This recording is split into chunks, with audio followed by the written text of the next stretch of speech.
Hello, everyone. Today is week 9, day 5 of the Bible in a Year live project. My name is Vanessa, and today we'll be reading Numbers 26 and 27 from the Names of God version. Numbers 26. Moses takes another census of Israel. After the plague, Yahweh said to Moses and Eleazar, son of the priest Aaron, take a census of the whole community of Israel by households. List those who are at least 20 years old and eligible for military duty. So Moses and the priest Eleazar spoke to the Israelites on the plains of Moab near Jordan River across the Jericho. They said, take a census of those at least 20 years old, as Yahweh commanded Moses. These are the Israelites who came from Egypt. Reuben was Israel's firstborn. The descendants of Reuben were the family of Anak, the family of Palu, the family of Ezron, and the family of Carmi. These were the families of Reuben. The total number of men was 43,730. Eliab was the son of Palu, and Nemuel, Dathan, and Abiram were the sons of Eliab. It was Dathan and Abiram, men chosen by the community who defied Moses and Aaron's authority. They joined Korah's followers when they defied Yahweh's authority. The ground opened up and swallowed them along with Korah. They and their followers died when the fire consumed the 250 men. This was a warning, but the descendants of Korah didn't die.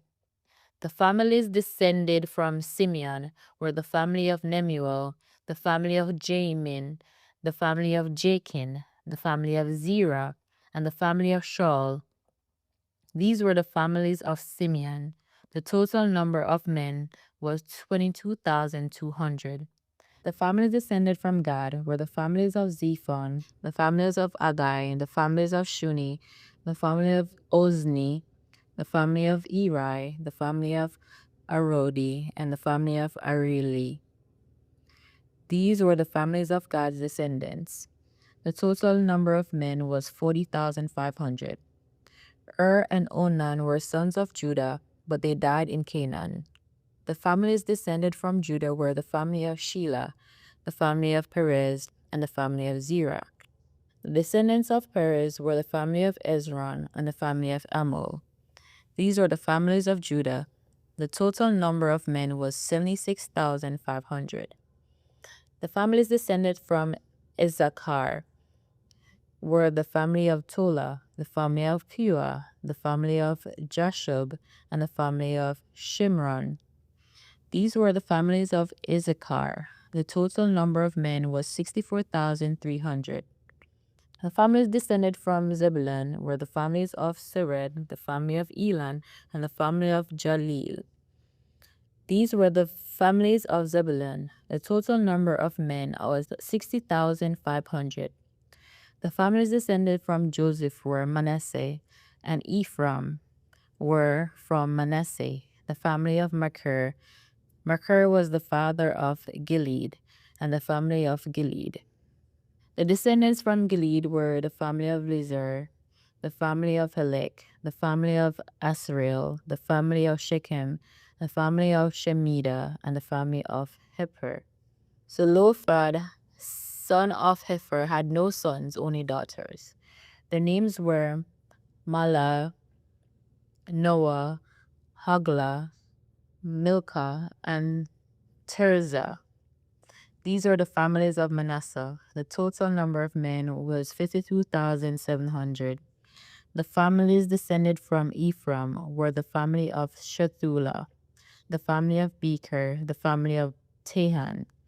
The descendants of Shethula were the family of Eran. These are the families of Ephraim's descendants. The total number of men was 32,500. These were the families descended from Joseph. The families descended from Benjamin were the family of Bela, the family of Hashbul, the family of Aram, the family of Shopham, and the family of Hopam. The descendants of Bela were the family of Hard and the family of Naaman. These were the families descended from Benjamin. The total number of men was 45,600. The family descended from Dan was the family of Shuham. This was the family descended from Dan. The total number of men in all the family of Shuham was 64,400.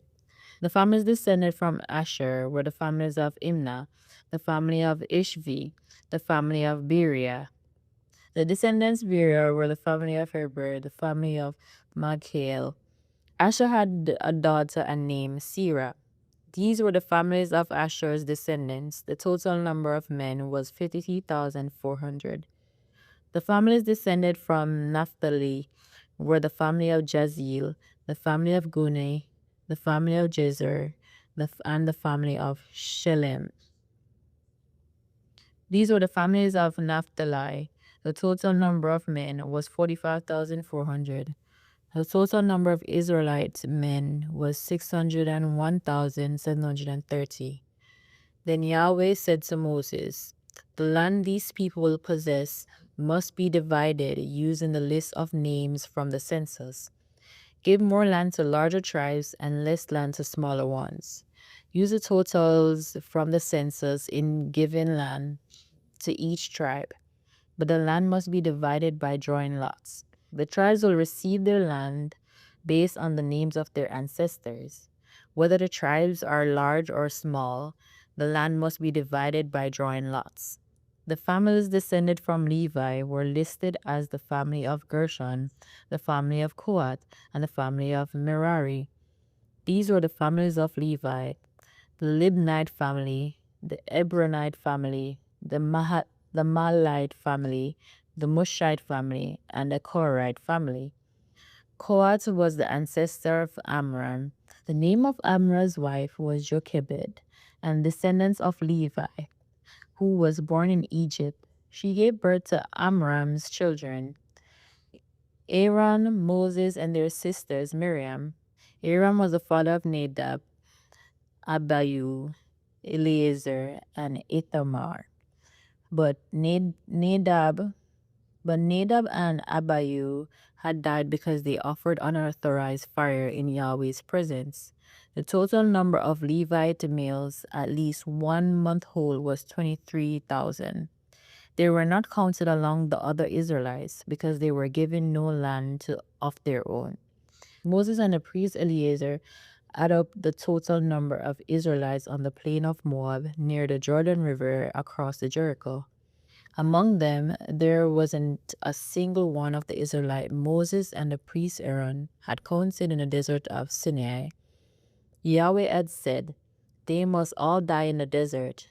The only ones left were Caleb, son of Jephunneh, and Joshua, son of Nun. Numbers 27, a request from Zelophehad's daughter. The daughters of Zelophehad, son of Hefer, grandson of Gilead, descendant of Machir, whose father was Manasseh, belonged to the families of Manasseh, son of Joseph. Their names were Mahala, Noah, Hagla, Milcah, and Tirzah.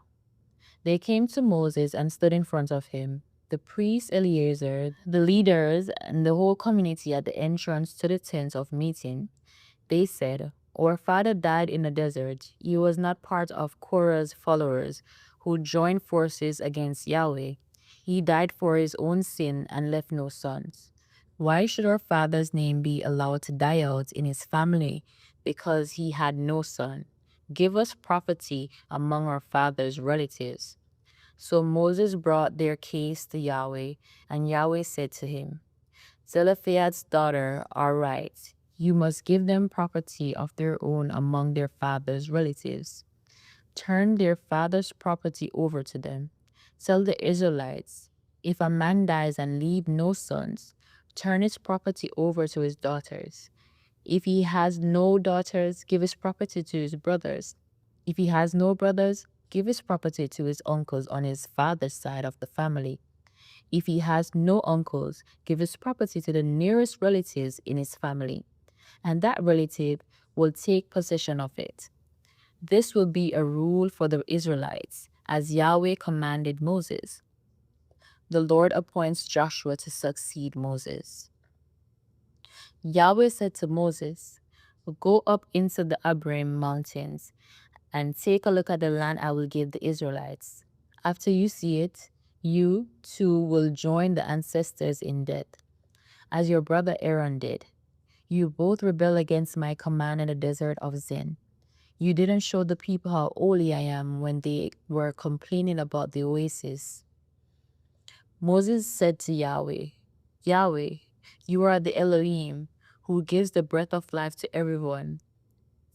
Please appoint someone over the community who will lead them in and out of the battle so that Yahweh's community will not be like sheep without a shepherd."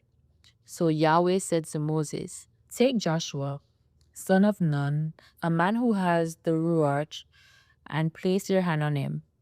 Make him stand in front of the priest Eleazar and the whole community, and give him his instructions in their presence. Give him some of your authority so that the whole community of Israel will obey him. He will stand in front of the priest Eleazar, who will use the Urim to make decision in Yahweh's presence. At his command, Joshua and the whole community of Israel will go into battle, and at his command they will return." Moses did as Yahweh commanded him. He took Joshua and made him stand in front of the priest Eleazar and the whole community. Moses placed his hands on Joshua and gave him his instructions as Yahweh had told him.